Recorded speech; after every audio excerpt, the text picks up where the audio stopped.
Hello, everyone, and welcome to our first session of the day. Today we are having Bernard Combs. He is from UNESCO, and we actually met quite a while. Ceres is a UNESCO Japan Prize winner, so we have been involved and part of the UNESCO GAP network, and this is, one of the reasons why, we have met Bernard for a couple of years now.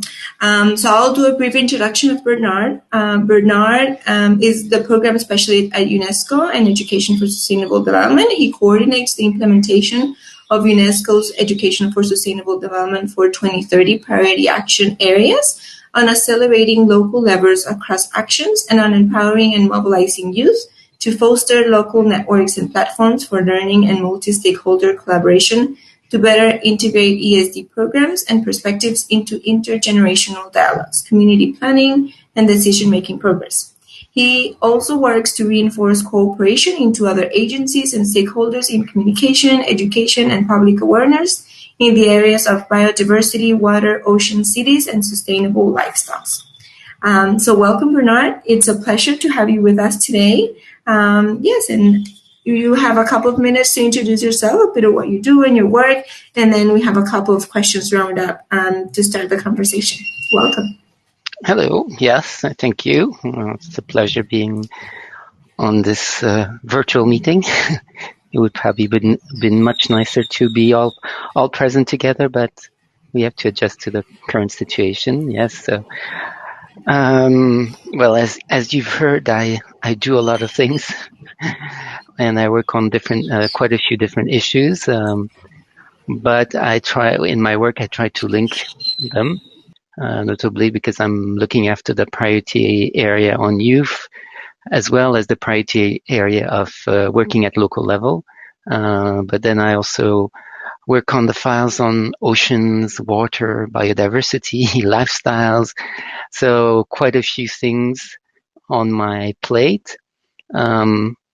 Which means I am also quite involved with the SDGs because, as you know, we have 17 SDGs, but basically they're not standalone. They all interact with each other. And part of our work at UNESCO is to use education to help people better understand those SDGs.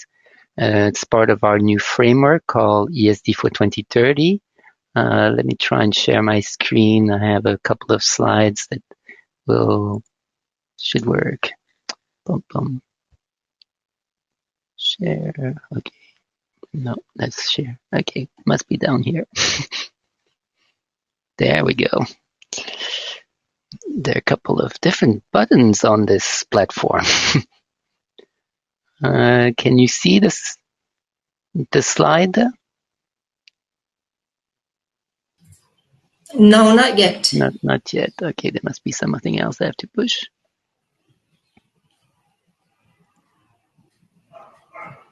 Okay. Yes, no.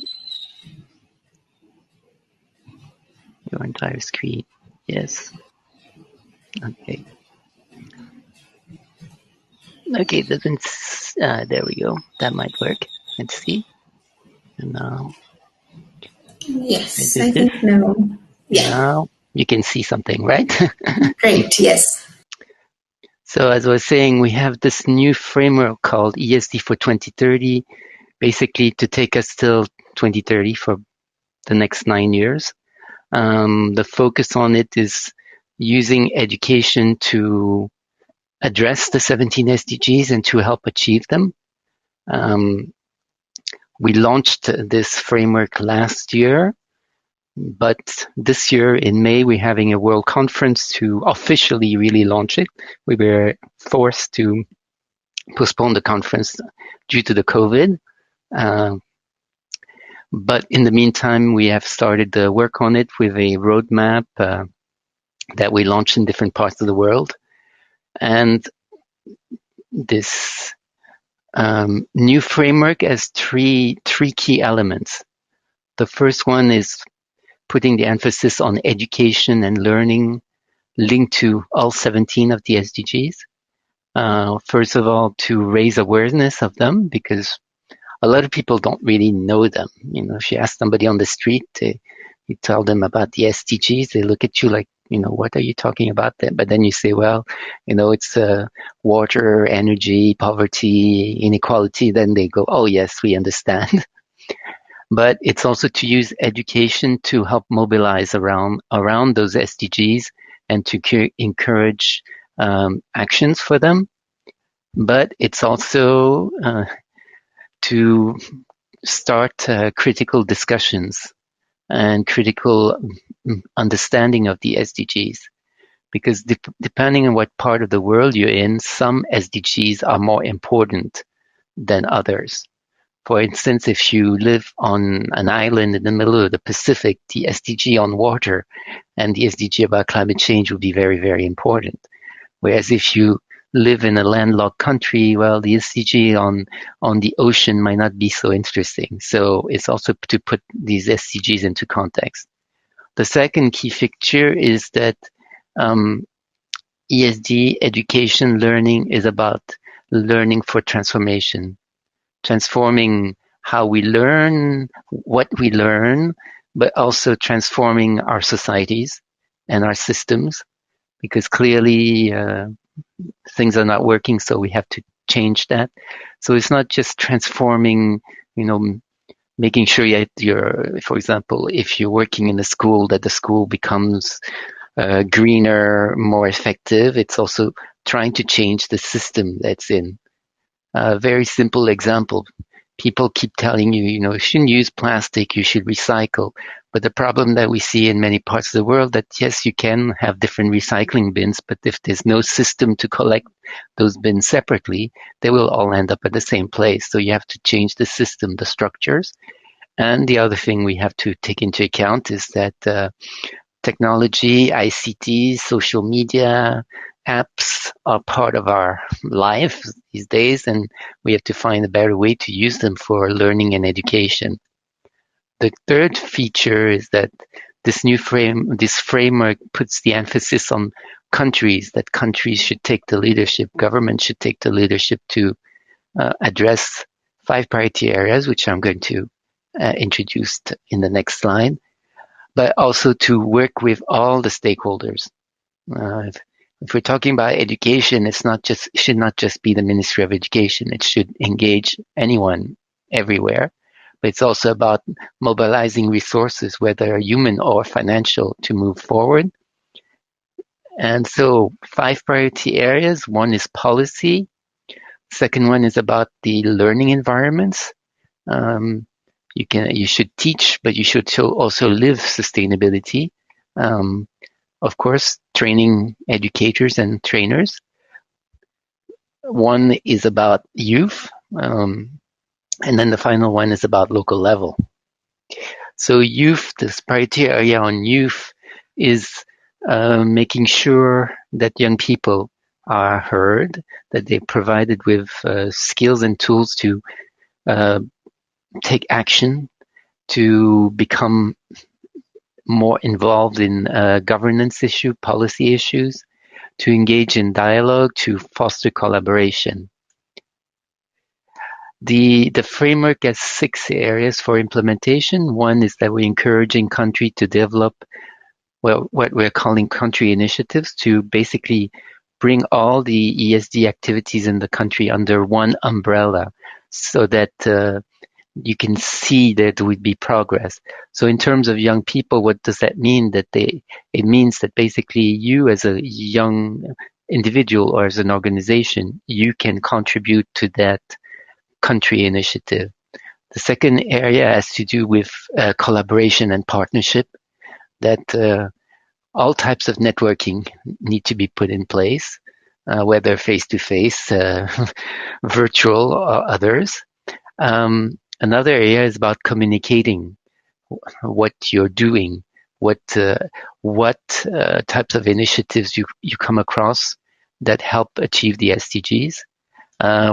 For us, one of our flagship is the UNESCO Japan Prize, which is a way to highlight great initiatives, and show that things can be done. Of course, there's the issue of research. We need more research on what exactly works and doesn't work in terms of implementing things. Mobilizing resources, that's an important thing. Young people are quite good at that. Crowdfunding, crowdsourcing, those ideas can be put to use. And then finally, the issue of monitoring. We have to see how can we monitor what we're doing and how can we monitor that we are making progress. It's always complicated. It's easier to say we can count, the number of schools in our country or the number of trees we've planted, but what impact has that have? That's still something a bit difficult to come across. We also, as I said, I work a lot on the SDGs. I work on all 17, but there are some SDGs that have come up as being, I won't say more important, but more current. Of course, climate change, biodiversity. This year we have both the COP on climate and the COP on biodiversity, oceans. Since I work on local level, the SDG 11 on cities and communities is quite important. This is where things happen. This is where things can change. Lifestyles, and livelihood. This is how some of these SDGs connect with each other. Water is key and essential for all of us. The issue of green skills, vocational training. This is also very important SDG because basically in 10, 20 years from now, we don't even know what the jobs will be. So how can we train people for those jobs, not knowing what the jobs will be? What we can do is train or educate on these green skills so that they can actually adjust to whatever jobs comes through. Gender, actually very important for us in the UN. Gender equity, gender parity, gender transformative. Food, key. It's a key issue. In particular, this year we have the UN Food System Summit coming up, and how food interacts with lifestyles, with water, with biodiversity, with climate change, with health. Then two important issues for UNESCO and for the UN in general, the issue of diversity, cultural diversity, intercultural understanding. Diversity is important. Diversity makes it that we can move forward together. And then, of course, the issue of indigenous issues and traditional knowledge, those that should not be forgotten. They should be part of what we do. And then finally, yes, a couple of areas where we are going to be, or we have already focused our attention and we're continuing to work on. One is the issue of youth engagement, youth empowerment.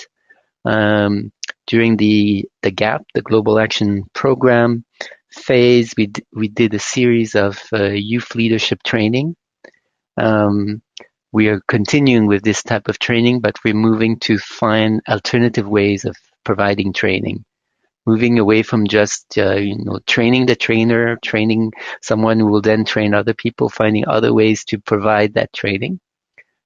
We're also working on what we're calling environmental literacy, environmental stewardship, basically looking at these principles, these rights, the right to a healthy environment, the right to water. How can we strengthen that so that we can actually take those issues into account? Climate change, of course. Lifestyles, also. How can we modify our lifestyles? I mean, the pandemic has forced us to change a bit some of our lifestyles. There are some things we don't consume as much. For instance, traveling plane, catching planes. We're not doing it as much as we used to. Places where you have usually a lot of tourists, I've realized that in some cases it might be good to not have these masses of tourists coming. So it definitely has the COVID has an impact on our lifestyles. Engaging with local communities, working in particular at UNESCO, we work with what are called the UNESCO sites. Those are the World Heritage Sites, the Biosphere Reserve, the geoparks, we also have a number of cities that are UNESCO cities. For us, it's important because it's one way to work with colleagues from other sectors of UNESCO, because you have to remember that UNESCO is not just about education or world heritage. It's also about culture in the large sense. It's about science. It's about social science. It's about communication. So talking of communication, an area we are working on also is about storytelling, documenting, telling your story, what is happening in your areas, and documenting what you're doing. That's part of also monitoring progress. We have an ongoing campaign called Trash Shack around the issues of waste and recycling. We are also working a lot with our colleagues in social sciences on the issue of youth participation in governance. That, for example, a number of cities have youth municipal councils where young people are taking decisions that are being implemented by the municipality. Not just we have to have a youth on our panel, or no, actually giving a voice and a political voice. And then another big issue that we work on, we have an institute in India called the Mahatma Gandhi Institute, the issue of socio-emotional learning and competences. That's another thing that the COVID pandemic and the lockdown has shown us, that these, what often people call soft skills, are very important. And that was a quick introduction to some of the things I do. Now I just have to find a way to unshare. There we go.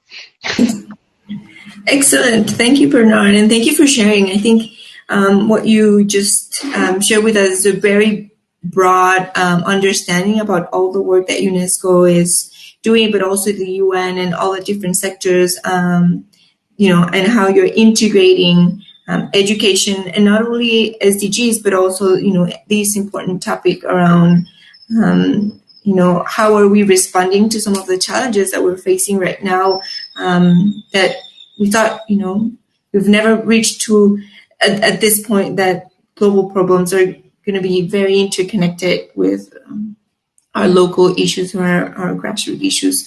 So I want to start with a question around, how does education for sustainable development empower young people to change the way they see, think, and work towards a sustainable future?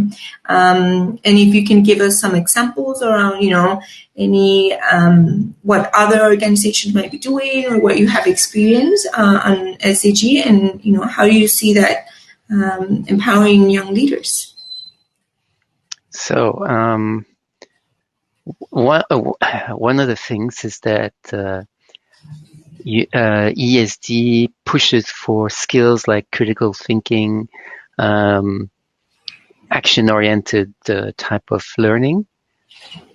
So I would say the first element that we work on is actually modifying the way teachers and educators are trained, because a young person actually goes through, primary school, secondary school before reaching something. So if you're not introduced to these more active types of methods for learning, it will be much more difficult for a young person to engage.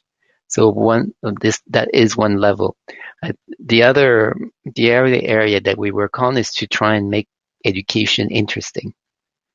Because, let's face it, for those who are listening, and we're sitting in science classes when they were in school, let's say in high school, most of them were so boring that you probably, unless you were interested in science, you just faded out and thought about something. And so the thing is, we've been working with some teachers and some organizations in different parts of the world to make that a bit more interesting. And I was mentioning World Heritage. Often we sit I remember when I was in school, we sat and we were told about the Amazon forest, great, very important. But my school sat across from a forest of its own, but we were never taken to that forest. We learned about all these, great forests all over the place, but we never went to our own forest. So we are working in some countries to say, look, you have a great forest or you have a beach, an ocean site, go out there. It will people, well, the young people will be more interested because in part you have this emotional connection. If it's something that's there, you will want to protect it. You will want to make something different. And it gets to the point where teachers are forced to rethink the way they're doing. A very simple example, we did a pilot project in Cambodia where the basic idea was we had developed this training material called Learning Biodiversity Through Multi-Perspectives. So looking at biodiversity from values angle, science angle, geographic angle, and all that. The idea was, okay, we'll run a training of teachers at the teacher training college. So we ran it, but then the teachers themselves said, oh yeah, this is very interesting, but maybe let's look at how biodiversity is taught in our country. And they pull out the textbook and they're like, yeah, but that doesn't talk about our own biodiversity. So they actually went with students out there and started saying, okay, what types of ecosystems do we have in Cambodia? And started documenting it. And they basically rewrote the teacher's guide and the student guide for biodiversity for Cambodia for secondary schools, where they realized that suddenly there were, when it was time to enter university, there were more students signing up to do science diplomas, bachelor's degrees, because they had that connection. So one thing is you need to create an environment where you can engage. So that's one element.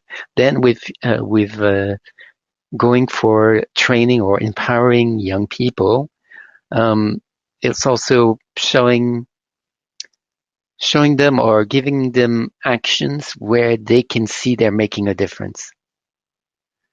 For instance, a number of years ago, throughout Europe,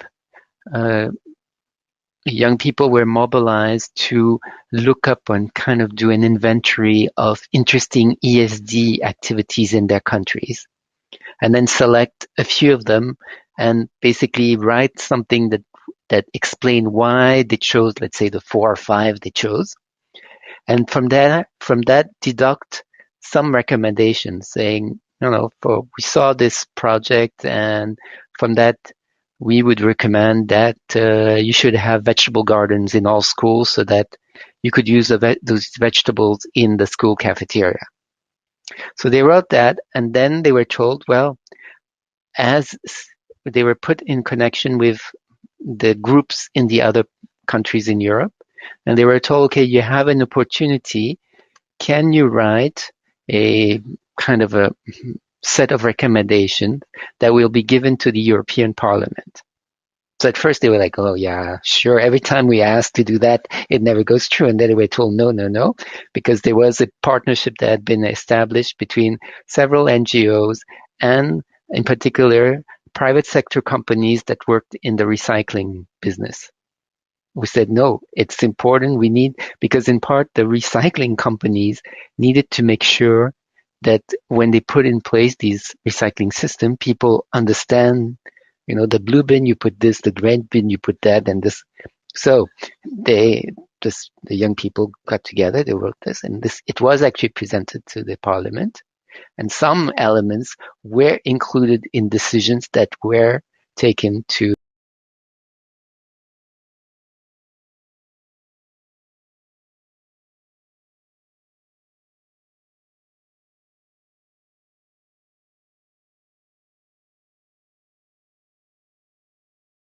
because unfortunately for, well, many times young people are told, yes, we need to mobilize, you need to do this. But then what they do and what they say is quickly brushed down. Okay, move on.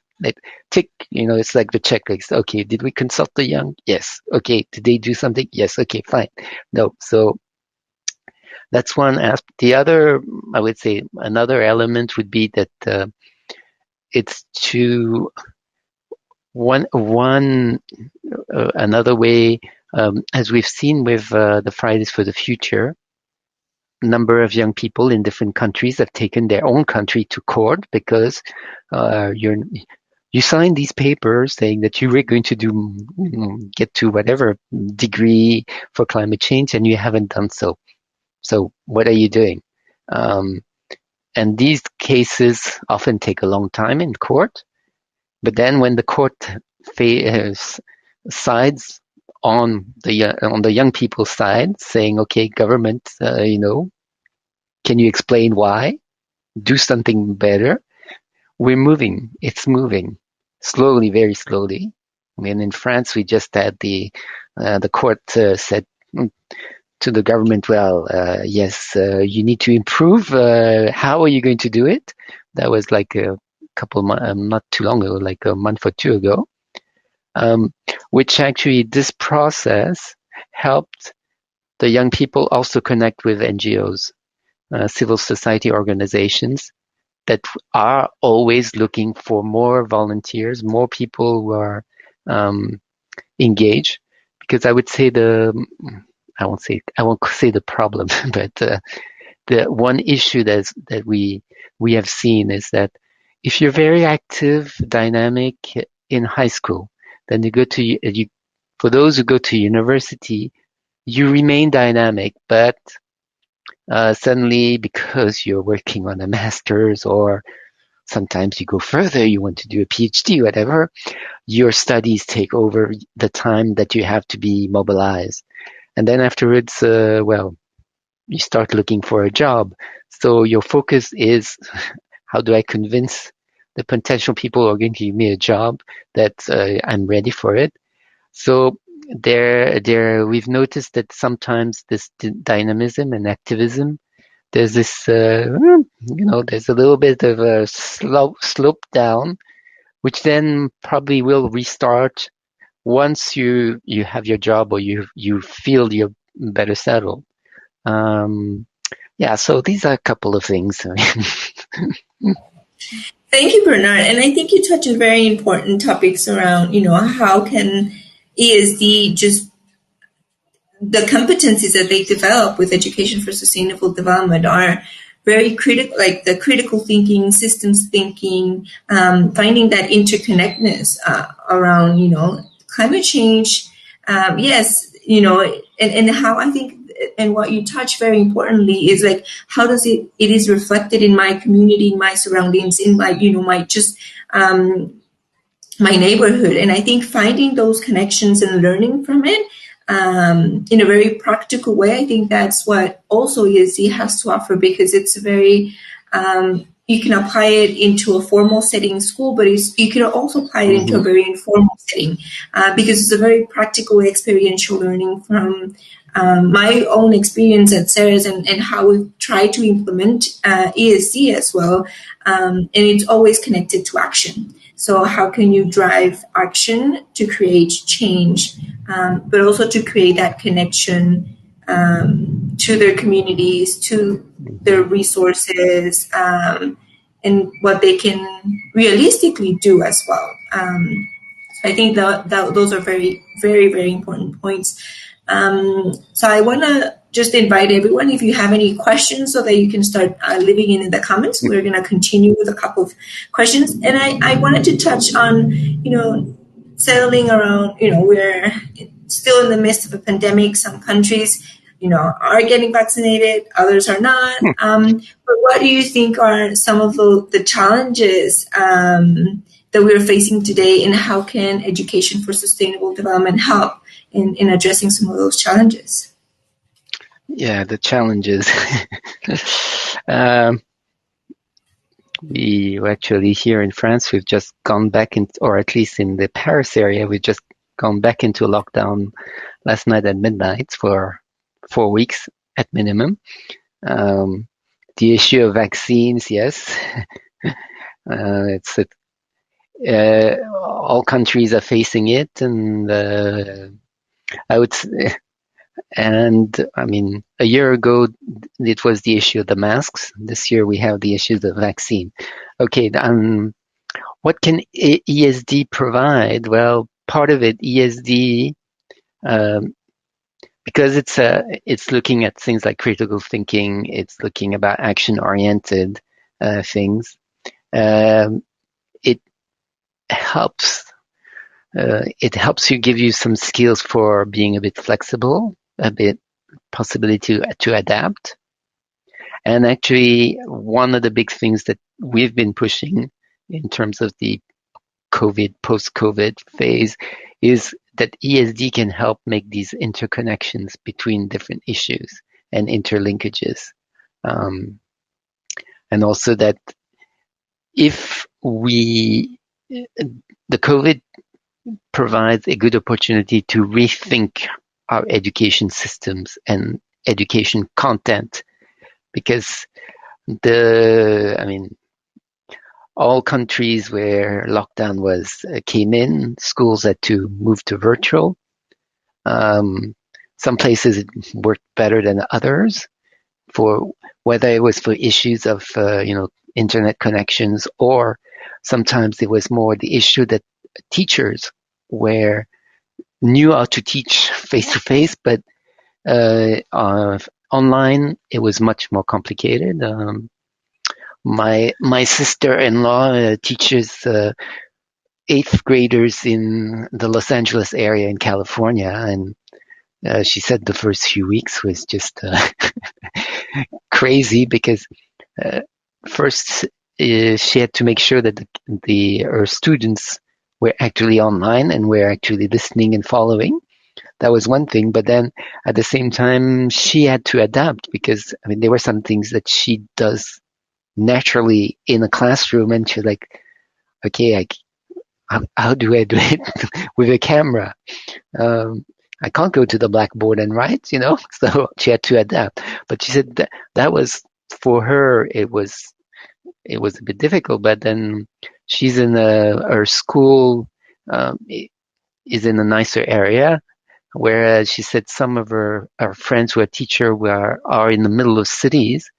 It was really, really hard, because the kids, when they did follow online, were not always paying attention, because they were so focused on making sure that teacher would listen to what I want to say. So the COVID has forced people to see, education in a different way, and to realize that for some things, yes, you can do these Zoom or whatever platform things, but you still need to be able to do something a bit concrete. That's one thing. The COVID also showed us that, in a way, anybody can be an educator. We are all potentially educators and teachers, because in some cases, parents were forced to actually figure out what their kids were learning and teaching or being taught, because suddenly the internet went off. Oh, or because teachers still said, well, for tomorrow you should read this and write a report about it. In terms of young people, ones in universities, it's been, for many, for I would say a majority, it's been a nightmare. Because for some courses, yes, you can follow, you can listen to a 2-hour presentation, but for courses where you have to do something concrete, how do you do it? My youngest daughter is doing a master's in London. She's doing a master's in digital media. So yes, some courses she follows online, but then for some of the practical work, what happened? The teacher basically sent a little box with all kinds of things to each of the students and said, okay, these things I will tell you, you have to plug it into the side of your computer, this USB or whatever, and then you have to do it. And my daughter was saying, at times, yeah, of course I can try and do it, but if we were all in the same lab, it would be much quicker and easier to say, hey, so ESD has helped us develop some of these flexibility skills. It has also, we have used it as an argument to say, learning has to go beyond, making sure that you have the good grades on the test and this obsession by countries of what the OECD runs, the PISA thing, that it's not about that. It's about making these connections. Why did COVID come about? What has COVID changed for us? COVID has forced us to go back to simple things. Has forced us to say, okay, we have to use local products, because for at least last spring, a lot of even the boat cargoes were stopped because it was like, no, you can't. So we had to reconnect to something much simpler. It has also forced us to remember that, in a way, education and learning is about relationships. Because in a way, education is life and life is education. So these connections with your own family, your own community are key. It's not whether you're great in doing math or you're great at literature and all that. It's about making those connections. And it's, again, back to this set of competences and skills, is being able to understand skills that will help you be flexible, to be able to adapt. I was in a expert meeting many years ago, and someone said, well, some of these things is like trying to ride a bicycle during an earthquake. You have to adjust at the same time. So yes, ESD can provide these skills, and ESD can help you be willing to be out of the box, think differently. Okay, we have to find a different alternative solution. So in terms of, for example, this distance learning, in some countries, they were all already using mobile phones to do some lessons and things before the COVID. And that was a big push to say, well, okay, we've got a solution. Internet doesn't work, but our phone works. We can send it cannot be an extensive thing you can send, but at least you can have that connection. So yeah, that's, I would say, the important thing of ESD is not so much about the content of education. It's about these quote unquote soft skills that you can learn and how to put them in place and basically try and apply them for any type of issue. Yeah. And I think I agree with you. In our experience with ESD and how we've worked with in the past, I think for us, we saw that a lot of the young leaders that had ESD competencies through the different trainings with SERES were not only flexible, but at some point drove those learnings into action by creating home gardens in their community or community gardens when their communities were in complete lockdown and they couldn't reach to, have any other produce coming to their community. So I think it was very important that they have sort of developed some of those, just skill and competencies to understand, okay, you know what? Oh, this is going to affect how, we reach to our produce or how, our accessibility, and then maybe I can do this. And then, so they started using a lot of, what they've learned through the years with ESD, and then were able to implement and find solutions. And I think that's, what ESD can also provide in just a post-pandemic scenario, right? You're going to be facing a lot of global challenges in the coming years. And I think ESD is going to be very critical in how we can respond either from the local level, national and global levels. We have a question for Mark here, and I just want to see if it's related to what you were talking about. Is there also a focus from an education perspective towards resources and outcomes? Resources and outcomes. Yeah, there is. Well, because that's part of also rethinking educations and education systems. Many countries see education as, okay, education will lead to somebody being ready for the job market, for the industry, for this. The COVID, I would say, has shown us that, okay, of course that's important, but they're more, in a way, they're more important things. It's all, I mean, this is a good question because it's also the issue of how do you measure the impact of having done ESD? And what, if you were, let's say, the Minister of Education, what do you see as the output of your education system? Which can lead to many different approaches or many different answers. Some of them would be, oh yes, well, it's for making sure that our country ranks very high in the PISA test, which for me, I would say that's totally stupid. It's not because your country has a great ranking in PISA test means that the people in your country are happy or will be able to do other things.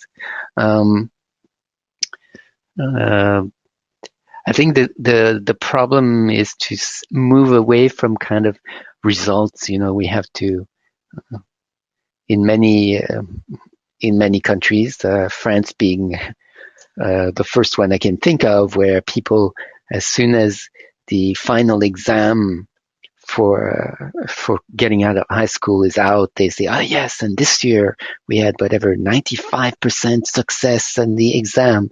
It's like, yeah, great, but what are you going to be? Because basically you've studied for these exams, but then what are you going to do?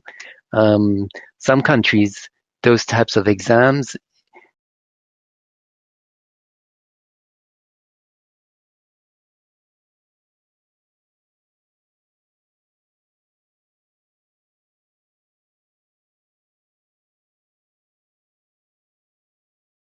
good. They won't look at you. So we need to rethink that. I think the other thing is that again, ESD can also help us think of all the different dimensions within sustainability. Of course, there's the environmental dimension, climate, water, and those issues, but there's also the social dimension. How does our education affect how we do in society? Because there are still so many countries where there's total inequity depending on which schools you went to, which tracks you went to. If we want societies to be more just and more fair, we need to kind of abolish this type of thinking. Oh, you went to that type of school. No, that's one thing. We also need to think about the economic dimension. How can we better use the resources we have?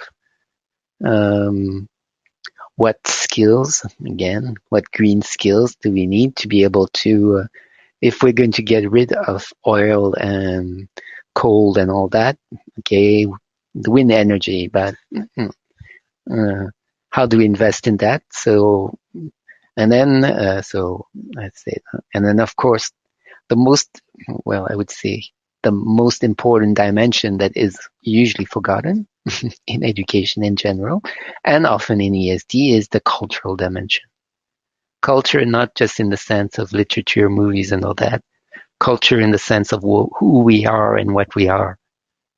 Because that clearly determines how we react to certain situations, and how it's again back to this connection with our community, our family, our community, our area. Because what we've seen, I mean, prior to the Global Action Program, we had the UN Decade of ESD, so for 10 years. And what we saw, places where things change was at the local level. Because at the local level, whether you're in a village or a city, whether you work for the Ministry of Education, the Environment, or you work for a private sector, or you are with a civil society organization, somehow you have to come together to decide certain things jointly and take actions jointly. You can get rid of these silos that we are forced into.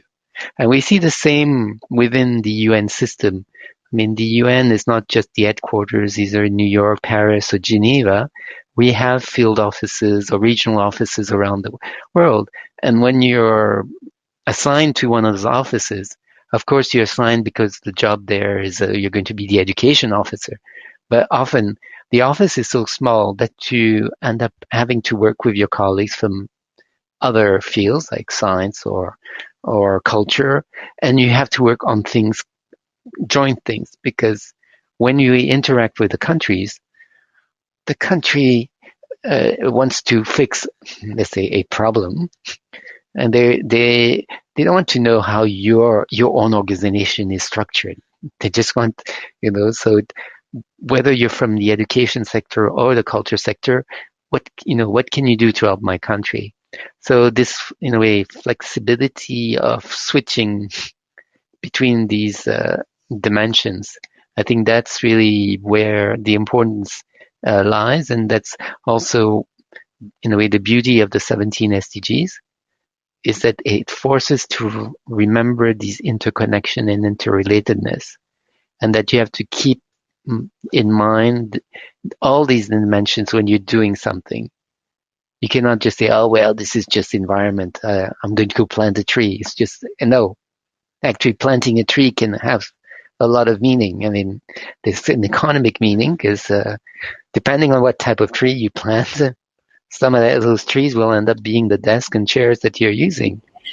Yeah. It's got in some cases, it can have a cultural signification, because some trees, they're beside the spiritual and sacred nature of certain trees, there is some symbolic that's there. Of course, the environmental one, and so in society-wise, yes, it's all, we need to keep those connections. Mm-hmm. So the interconnectedness, interrelationships. It's very important. And I know I have a couple of more questions, and we're about to be running out of time. So I want to do one more question and then another quick one. One would be more of, how can organizations integrate ESG programs and perspectives into their dialogues, community planning, and decision-making process? Like, what would be your recommendation for organizations that want to integrate any ESG programs? What would you recommend them to do or to go about? Well, I will go back again, saying you have to look at these 4 dimensions within sustainability. That's one thing. The second thing would be start with something that's small, easy to do, pilot test it. Either the organization can look to what other organizations have done. I mean, if you go on the web, there are a multitude of platforms that show examples of what's been done. In terms of young people, I would recommend going on SDSN, the Youth Solution Report, gives you ideas. After that, it's also having a conversation within that organization, with everybody in the organization, to basically get the buy-in from everyone. That it cannot just be, the top layer deciding or the bottom saying, no, you need to create that dialogue so that it becomes, quote unquote, a community project within your organization. In some cases, it can take a long time, because some people will say, yes, but, the statutes of our organization don't allow us to do this or that. It means that you have to change some of the rules and procedures. But to be able to do that, you need to have that conversation. So I would say those are a couple of things. Very important. And then finally, I know that I have one question, and I'm not sure if there are any more questions that you want to sent to Bernard, and then this is more of like a tricky question. And I know that there are already 17 SDGs, but if you could modify or add a new one, I'm not sure if take one, because I know they're all important, but after COVID, would you think that, would you want to change it? Do you want to modify it, or something came, very, was highlighted that, now you're thinking, oh, this might be interesting to add it to, another SDG? Adding another SDG. That's a tricky one. I would say I think that COVID has highlighted some important elements within SDGs. For example, the issue of well-being. For example, there's so many of us who are now teleworking. We've been teleworking for 1 year. So how do you set up where you're actually, doing your work? Some people say, oh yeah, but that's in SDG 3, health. It's like, yes, but it's one of the, sub-targets, something like that. I would say it's one thing that would need to really be highlighted is this thing of the interconnection. You see it in some targets of some of the SDGs because there's a reference to some that you find in another SDG. So maybe a 18th SDG would be one that kind of is like an integrative kind of, I won't call, you kind of a community. It wouldn't be it's not a community of practice of the 17, but something that crosses all throughout all of them. Yeah. And shows sort of like how they're interconnected, because I know that actually where things are interesting, where things are moving, that's where some of the startups and the innovation comes at, is where basically the 17 intersect, and you have these common points of all 17. So I would say if you can capture those common points and make it the 18th SDG. And say, okay, we're going to work on that 18th SDG, then we might have a chance to really push and move. Yes. And I know that sometimes education is also very, like a cross-cutting SDG that sort of touches a lot on the others, right? Because it's very important to integrate, not only the educational part and sustainability, but also like how can you integrate all of the information that it's throughout the others into a very critical part on creating more awareness. Yeah. So I'm not sure we have a couple of minutes, but Mark was just referring back to our question around outcomes, and he was asking about outcomes for students and what difference will it make for them, for the schools and social communities. I actually want to try to answer this as more of a practitioner in SDGs. I know that our approach around how we sort of view outcomes for youth and the students is more in terms of like, have they developed self-efficacy? Have they been, are more around action? Are they involved in a community group? Are they involved in a leadership position?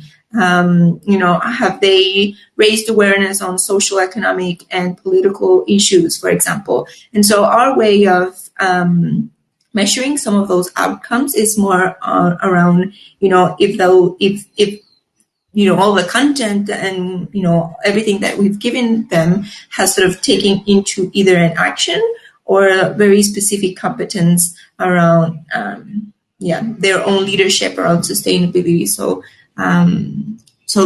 that's sort of my contribution, and it's always connected into, how is that connected to their communities, and, how are they involving others, either seeing by their peers as a leader, how are they integrating their larger network of peers into what they're learning. So I think that's how, as a practitioner, I would probably say we address some of those outcomes, but I'm Happy Yeah, to no, that's quite. I would agree with those outcomes. I would just add one thing would be that to see if you take the person and you present them with a totally different challenge or quote unquote problem from some other area that haven't, and see how they manage with it. If they have actually integrated like the critical thinking and all that, they should be able to manage. Doesn't matter what this new issue is. So one of the outcomes would be that in a way this flexibility / adaptability. You've were given some you were given some competences, some skills, and you can use them in more or less any situation. I think that's what one of the things that ESG is trying to push as an outcome. That we in a way we prepare learners for being flexible and adaptable in any situation. But at the same time, it also comes back to the first point I made way back, that it also, that's why we need to change the way teachers and educators are trained. That there is this flexibility, and that they also, one thing that is very important is learn to work with others. You learn to be part of a team with people having different competences, different specialities, and you cannot, because trying to know everything is impossible. So that one of the skills is really being able to function in a team. And part again with functioning in a team is that there needs to be a dialogue in the team, so you know the strengths and weaknesses of everyone, and you can see how you can complement each other to reach whatever goal you've set for yourselves. So I would say that's another important outcome, and it's far from scoring high grades on certain tests. Yeah. Yes, definitely. Well, thank you, Bernard. I think this is going to be our wrap up for today. I want to thank everyone who joined our session today and that for joining in throughout it. Bernard, thank you for joining us. I really appreciate our conversation and your insights. All the best for the 2030 ESG agenda. And please let us know, how it's going and what's happening. We're probably going to be, looking around how it is developing and, how it's progressing. So thank you very much. And please join us on our following session with digital challenges for youth in the interconnected era with Anna and Estrella. And thank you for joining. Have a good afternoon and good day. Bye, Bernard. Thank you for the invitation. It was fun.